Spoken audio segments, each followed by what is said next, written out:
Welcome back. Best introduction for an author probably ever on the Midday Show. We have Vickie Swan joining us today. Welcome to the show, Vickie. Thank you for having me. Yes, and what we've just watched is sort of a synopsis of what you have done in the last several years with publishing two books, one called Split Second Decision, the other Split Second Decision 2 Apprehended. There they are on the screen. There's a trilogy. There's another one coming. There's another one coming. It'll be Split Second Decision 3, Retaliation. Okay, let's talk about this. Where did this all come from? Tell me about the books. First of all, I saw a little blurb in the newspaper one day when Haiti had their earthquake, and they were saying that young boys were being abducted to become soldiers, and I thought, wow, that's quite a story. So then I started to do research, and there wasn't a whole lot of research back then. So I used what I could, like from the media, from maybe the shows like Slumdog Millionaire kind of thing by Diamond. And I put it all together and I wrote my first book. And then the second book, they started coming out with more information. And yeah, it just exploded from there. So I'm incorporating everything into my fiction book, but it is based on the facts. So I'm really excited about it, actually, but it is a dark subject. Can you give us sort of a feel for, some of the numbers associated with abduction rates and what's going on in the real world? You said that you only had access to a lot of the sort of the non-fictional information about abduction in recent years. Yes. Reports say that there's anywhere from 2 to 20 million people missing worldwide. And 2/3 of that are young children and women, of course. In the old days, like when they abolished the black slavery, they were running out of money. So what they did was they would abduct people, then they'd have them phone their families and they'd beat them up to let them know that they're really serious.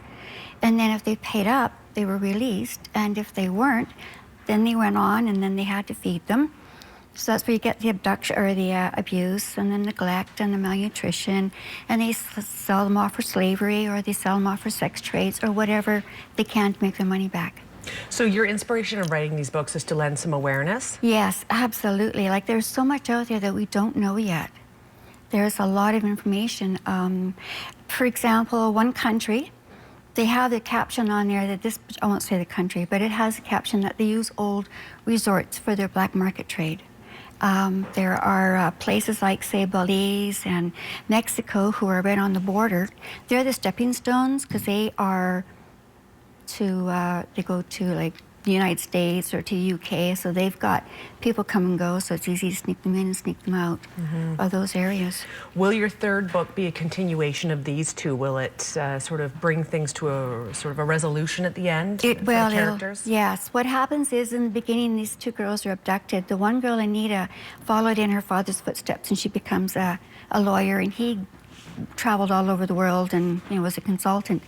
And so he got her into a spider web that he had created and didn't want anybody to know. But unfortunately, she did. And so they were abducted, so she gets out, but she has to go back and get her friend, and with the help of her family. But it's about strength and courage. It's about trust. And when those young girls were abducted from Nairobi, there was one young girl that stood out so plain, and she was like 15, I think. She said, "I would rather die than be captive." And I thought, you know what, for 15, that's pretty amazing to be thinking like that. And in this book that I wrote, that is kind of where it goes. Like it goes through where some of them are in the captive, so it's how they feel and what they do, and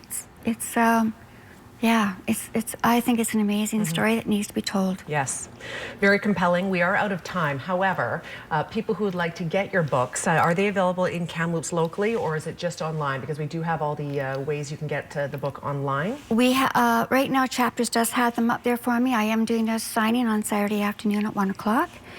They can get them online anywhere, Kindle, Barnes & Nobles. Amazon. Awesome. Google Play, yeah. Good for you. I think this is a fantastic thing that you're doing, and we'll look forward to the third one coming out as well. Thank you very much for having me. Yes, Vickie, thank you for being here.